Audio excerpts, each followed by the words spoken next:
Hi friends, ഇന്ന് നമ്മൾ ടാറ്റയുടെ ഷോറൂമിലാണുള്ളത്. അപ്പോൾ ഇന്നലെ ഞാൻ ചെയ്തത് ദോസ്ത് BS6 വാങ്ങാനാണ്. അപ്പോൾ ഇന്ന് നമ്മൾ നോക്കുന്നത് ടാറ്റ നെക്സോണും അതുപോലെ ഹാരിയറും ഉണ്ട്.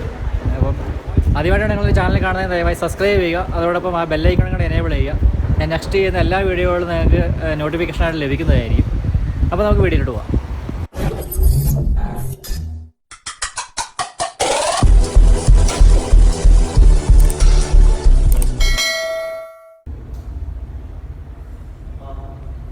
ഇതാണ് ടാറ്റ ഹാരിയറിൻ്റെ പുതിയ വേർഷൻ BS6 മോഡലാണ്. ഫ്രണ്ട് നോക്കുന്ന സമയത്ത് പിയാനോ ബ്ലാക്ക് ആൻഡ് റെഡ് കോമ്പിനേഷനിലാണ് ഇത് നിർമ്മിച്ചിരിക്കുന്നത്. അതുപോലെ തന്നെ ഹെഡ് ലാമ്പ് നോക്കുന്ന സമയത്ത് ഒരു പിയാനോ ബ്ലാക്ക് ഇൻസേർട്ട് കൊടുത്തിട്ടുണ്ട്. ടാറ്റ ഹാരിയർ നോക്കുന്ന സമയത്ത് വലിയൊരു വാഹനമായിട്ട് നമുക്ക് ഫീൽ ചെയ്യുന്നുണ്ട്. അതുപോലെ തന്നെ വലിയ മസ്കുലർ ആയിട്ടുള്ള ബോഡി ക്യാരക്ടേഴ്സ് അല്ലെങ്കിൽ ബോഡി ലൈൻസ് കൊടുത്തിട്ടുണ്ട്. അതുപോലെ തന്നെ ഗ്രില്ലിൻ്റെ കാര്യം പറയുകയാണെന്നുണ്ടെങ്കിൽ ഒരു ഹണികോം ഗ്രില്ലാണ്. അതുപോലെ മുകളിൽ ഇൻഡിക്കേറ്റർ നൽകിയിട്ടുണ്ട്. അതുപോലെ താഴെ സ്കിഡ് പ്ലേറ്റ് ബ്ലാക്കിലാണ് കൊടുത്തിരിക്കുന്നത്. അതുപോലെ ഫോഗ് ലാമ്പ് ഉണ്ട്. സൈഡോട്ട് വന്നു കഴിഞ്ഞാൽ തന്നെ ഒരു ബോഡി ക്യാരക്ടേഴ്സ് വളരെയധികം ഈ വാഹനത്തിൽ കാണാൻ പറ്റുന്നുണ്ട്. വാഹനത്തിൻ്റെ ORVM നോക്കിക്കഴിഞ്ഞാൽ ഒരു ബ്ലാക്ക് ഫിനിഷിങ്ങിനോട് കൊടുത്തിരിക്കുന്നത്. അതുപോലെ തന്നെ അത് തന്നെ ഒരു ഇൻഡിക്കേറ്റർ നൽകിയിട്ടുണ്ട്. അതുപോലെ ക്രോമിയം പ്ലേറ്റിങ്ങിനോടുകൂടി ഹാരിയറിന് ഒരു ബാഡ്ജിങ് കൊടുത്തിട്ടുണ്ട്. അതൊരു വളരെ ഡിഫറെൻ്റ് ആയിട്ട് ലുക്ക് നൽകുന്നുണ്ട്. അത് ക്രോമിയം പ്ലേറ്റിങ് ഏകദേശം വാഹനത്തിന് ചുറ്റും കാണാൻ പറ്റുന്നുണ്ട്. അതുപോലെ നമുക്ക് അതിൻ്റെ ബാക്ക് സൈഡ് നോക്കിക്കഴിഞ്ഞാൽ ഒരു ബ്ലാക്ക് മയമാണ് ഇതിൽ കാണാൻ പറ്റുന്നത്. അതുപോലെ ഒരു സ്റ്റോപ്പ് ലാമ്പ് മുകളിൽ കൊടുത്തിട്ടുണ്ട്. ഒരു വൈപ്പർ ഉണ്ട്. അതിൽ ടാറ്റയുടെ ഒരു അപ്പീലിംഗ് ആയിട്ടൊരു എംബ്ലം കൊടുത്തിട്ടുണ്ട്. ഹാരിയർ എന്ന് പറഞ്ഞിട്ടൊരു ബാഡ്ജിങ് ഉണ്ട്. അതിൽ ഇൻഡിക്കേറ്റർ LED ഇൻഡിക്കേറ്ററാണുള്ളത്. ഒരു റെഡ് കളറിലുള്ള വാർണിംഗ് ലാമ്പ് വാഹനത്തിൻ്റെ അവിടെയായിട്ട് കാണാൻ പറ്റുന്നുണ്ട്. അതുപോലെ ബാക്ക് ബമ്പറിലും അതുപോലെ റെഡ് കളറിലുള്ള വാർണിംഗ് ലാമ്പ് ഉണ്ട്. അതുപോലെ കറുത്ത കളറിലാണ്, ബ്ലാക്ക് കളറിലാണ് ബാക്ക് ബമ്പർ കൊടുത്തിരിക്കുന്നത്. അത് വളരെ ഒരു അപ്പീലിംഗ് നൽകുന്നുണ്ട്. ഹാരിയറിന്റെ ടയറിന്റെ കാര്യം പറയുകയാണെങ്കിൽ R17 ഡയമണ്ട് കട്ട് അലോയ് വീലാണ് വരുന്നത്. നമുക്ക് ഹാരിയറിന്റെ ബൂട്ട് ഒന്ന് തുറന്നു നോക്കാം. അതിന് വേണ്ടി ഇവിടെ ഒരു സ്വിച്ച് ഉണ്ട്, അത് ഞെക്കിയാൽ മതി. ഇതാണ് ഇതിന്റെ ബൂട്ട് സ്പേസ് എന്ന് പറയുന്നത്. വളരെ വലിയൊരു ബൂട്ടാണുള്ളത്. ഇതിന്റെ ബൂട്ട് സ്പേസ് 425 ലിറ്റർ ആണ്. നമുക്ക് സീറ്റ് ഫോൾഡ് ചെയ്ത് 810 ലിറ്റർ ആയിട്ട് വർദ്ധിപ്പിക്കാൻ പറ്റും. അതുപോലെ അതിന്റെ സ്റ്റെപ്പിനി കാര്യങ്ങളൊക്കെ ഇതിന്റെ ഉൾഭാഗത്താണുള്ളത്. അത് വളരെ മനോഹരമായിട്ട് തന്നെ ക്രമീകരിച്ചിട്ടുണ്ട്. അതുപോലെ ഇവിടെ ഒരു ബൂട്ട് ലാമ്പ് കൊടുത്തിട്ടുണ്ട്.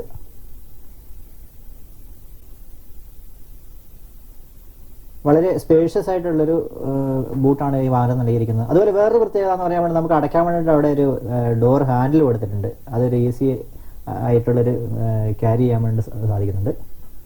ഈ വാഹനത്തിൻ്റെ നീളത്തെക്കുറിച്ച് അല്ലെങ്കിൽ ഇതിൻ്റെ വലിപ്പത്തെക്കുറിച്ച് സംസാരിക്കുന്ന സമയത്ത് ഇതിൻ്റെ നീളം വരുന്നത് 4598 mm നീളവും അതുപോലെ തന്നെ 1894 mm വീതിയും 1706 mm ഹൈറ്റുമാണ് വരുന്നത്. എന്നാൽ ഈ വാഹനത്തിൻ്റെ ഉൾഭാഗം ഒന്ന് പരിശോധിക്കാം. അതിന് വേണ്ടിയിട്ട് ഒരു കീലെസ് എൻട്രി ആണുള്ളത്. അത് സ്വിച്ച് അമർത്തി കഴിഞ്ഞാൽ നമുക്ക് തുറക്കാൻ വേണ്ടി സാധിക്കുന്നതാണ്. വലിയ വൈഡായിട്ട് തുറക്കാൻ പറ്റുന്ന ഒരു ഡോറാണ് ഇതിലുള്ളത്. അപ്പോൾ ഇതാണ് ടാറ്റ ഹാരിയറിൻ്റെ ഉൾഭാഗം. നല്ലൊരു ലുക്കാണ് ഈ വാഹനത്തിന്. എനിക്ക് ഒരു പ്രത്യേകിച്ച് വാഹനത്തിൻ്റെ ഒരു വേറൊരു കാര്യം പറയാനുള്ളതെന്ന് വെച്ചാൽ ഡോറ് തുറന്നു വെച്ച് കഴിഞ്ഞാൽ താഴെ ഒരു സ്റ്റോപ്പ് ലാമ്പ്, ഒരു ഇൻഡിക്കേറ്റർ കാണുന്നുണ്ട്, അത് റെഡ് കളറിൽ.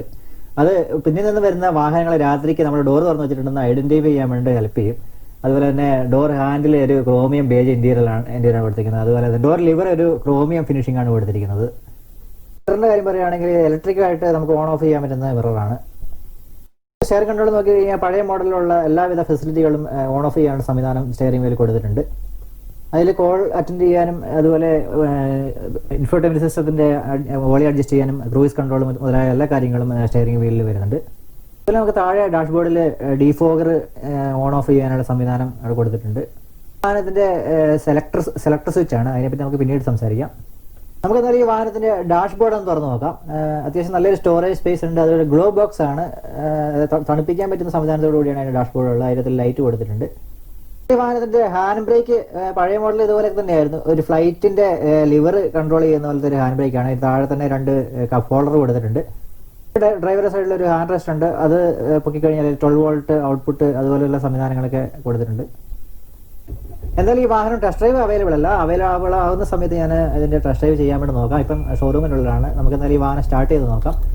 ഒരു ഇൻഫോർടൈൻമെൻറ്റ് സിസ്റ്റമാണ് ഉള്ളത്. അത് പഴയ മോഡലിൽ തന്നെ ഉണ്ടായിരുന്ന ഇൻഫോർടൈൻമെൻറ്റ് സിസ്റ്റമാണ്. അതുപോലെ തന്നെ ഇതിൻ്റെ എനിക്ക് ഏറ്റവും ഇഷ്ടപ്പെട്ട ഒരു ഫീച്ചർ എന്ന് പറയാൻ വേണ്ടിയിട്ട് സൺറൂഫാണ്. ഈ സൺറൂഫ് അങ്ങ് ലാസ്റ്റ് വരെ തുറക്കാൻ പറ്റുന്ന ഒരു സൺറൂഫാണ്. മുമ്പിലത്തെ മോഡലിൽ സൺറൂഫ് ഉണ്ടായിരുന്നില്ല എന്ന് വളരെയധികം ഒരു പരാതി നിലനിന്നിരുന്നു. അത് എന്തായാലും ഈ BS6 മോഡലിലൂടെ ടാറ്റ ഹാരിയർ സൺറൂഫ് കൊണ്ടുവന്ന് എന്തായാലും പരിഹരിച്ചിട്ടുണ്ട്. അതിനായിട്ടൊരു സ്വിച്ച് നൽകിയിട്ടുണ്ട്. ആ സ്വിച്ചിലാണ് ഇതിൻ്റെ കൺട്രോൾസ് വരുന്നത്. ഇങ്ങനെ ഞെക്കിക്കഴിഞ്ഞ് കഴിഞ്ഞാൽ അടയും. അതുപോലെ തന്നെ ആ സ്വിച്ച് ഞെക്കിക്കഴിഞ്ഞ് കഴിഞ്ഞാൽ നമുക്ക് മുകൾ ഭാഗം കുറച്ച് തുറന്നു നോക്കാൻ വേണ്ടി സാധിക്കുന്നു. അതിൻ്റെ നല്ലൊരു ഫീച്ചറാണ്. ഈ സ്വിച്ച് ഞെക്കിക്കഴിഞ്ഞ് കഴിഞ്ഞാൽ അടിയിലത്തെ പാർട്ട് ഇങ്ങോട്ട് വരുന്നുണ്ട്. പക്ഷേ നെക്സോണിൽ നമുക്ക് ആ പാർട്ട് കൈകൊണ്ട് തള്ളി വെക്കേണ്ട സാഹചര്യമുണ്ട്. ഇലക്ട്രോണിക് സ്റ്റെബിലിറ്റി പ്രോഗ്രാമിന്റെ ഒരു സേഫ്റ്റി ഫീച്ചർ വരുന്നുണ്ട്. അത് ഓഫ് ചെയ്യാനുള്ളതാണ്. ഇലക്ട്രോണിക് സ്റ്റെബിലിറ്റി എന്ന് പറയുമ്പോൾ ഇലക്ട്രോണിക് സ്റ്റെബിലിറ്റി പറഞ്ഞാൽ വണ്ടിന്റെ സ്റ്റെബിലിറ്റി ആയിട്ട് ബന്ധപ്പെട്ടുള്ള കാര്യമാണ്. നമ്മൾ കോർണറിങ് ചെയ്യുന്ന സമയത്ത് വണ്ടി ഒരു റോൾ ആവാനുള്ള ടെൻഡൻസി വരും. ഈ സാധനമുള്ള സമയത്ത് നമ്മൾ സ്പീഡിൽ തന്നെ വണ്ടി വെട്ടിക്കുന്ന സമയത്തും വണ്ടി കൺട്രോൾ ആയിട്ട് നിന്നു. അത് ചില സമയത്ത് നമുക്ക് ഓഫ് ചെയ്യേണ്ട കണ്ടീഷൻ വരും. ചില സ്ലിപ്പറി റോഡ് അതുപോലെയുള്ള ചില സ്ഥലത്ത് ഓഫ് ചെയ്യേണ്ട, അങ്ങനെ അത് ഓഫ് ചെയ്യാനുള്ള സാധനമാണ് അത്. ഇത് വന്നിട്ട് ഹിൽ ഡീസന്റ് കൺട്രോൾ ആണ്. ഇറക്കത്തിൽ വണ്ടിന്റെ കൺട്രോൾ ചെയ്തിട്ട് ഇത് ടെറൈൻ മോഡ് എന്ന് പറയും. ടെറൈൻ മോഡ് എന്ന് പറഞ്ഞാൽ നമ്മൾ വണ്ടീന്റെ ചില റോഡ് കണ്ടീഷൻ അനുസരിച്ചിട്ട് ഡ്രൈവ് ചെയ്യാൻ വേണ്ടിയിട്ടാണ്. ചില വണ്ടിയിൽ ഓൾ വീൽ ഡ്രൈവ് അല്ലെങ്കിൽ 4 വീൽ ഡ്രൈവ് ഉണ്ടാവും. ഇതിൽ നമുക്ക് ചെളിയിൽ പോകുന്ന സമയത്ത് അല്ലെങ്കിൽ സ്ലിപ്പറി റോഡ് ഇങ്ങനത്തെ റോഡിലെല്ലാം പോകുന്നുണ്ടെങ്കിൽ നമുക്ക് ഇതിൽ മോഡ് മാറ്റാൻ പറ്റും, ചേഞ്ച് ചെയ്യാൻ പറ്റും. റഫ് റോഡിലേക്ക് റഫ് റോഡിൽ പോകുന്നുണ്ടെങ്കിൽ റഫ് റോഡ് മോഡ് ആക്റ്റീവ് ഉണ്ടാവും. പിന്നെ അതല്ലെങ്കിൽ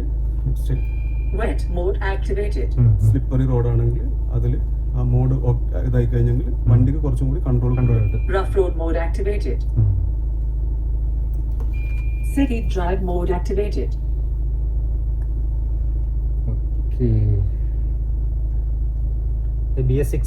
BS4ഉം BS6ഉമായിട്ട് എന്തെങ്കിലും വ്യത്യാസം വന്നിട്ടുണ്ടോ വണ്ടിയിൽ വന്ന് മെയിൻ ആയിട്ട് എഞ്ചിൻ മാറ്റമൊന്നുമില്ല. ഇതിന്റെ സീറ്റ് ഇലക്ട്രോണിക്കലി അഡ്ജസ്റ്റബിൾ ആണ്. നമുക്ക് ഹൈറ്റ് അഡ്ജസ്റ്റ് ചെയ്യാം, അതുപോലെ തന്നെ അത് പിന്നോട്ട് നീക്കാം. അതൊക്കെ ഇലക്ട്രോണിക് ആയിട്ട് നമുക്ക് ചെയ്യാൻ പറ്റുമെന്നതൊരു മറ്റൊരു ഫീച്ചറാണ്.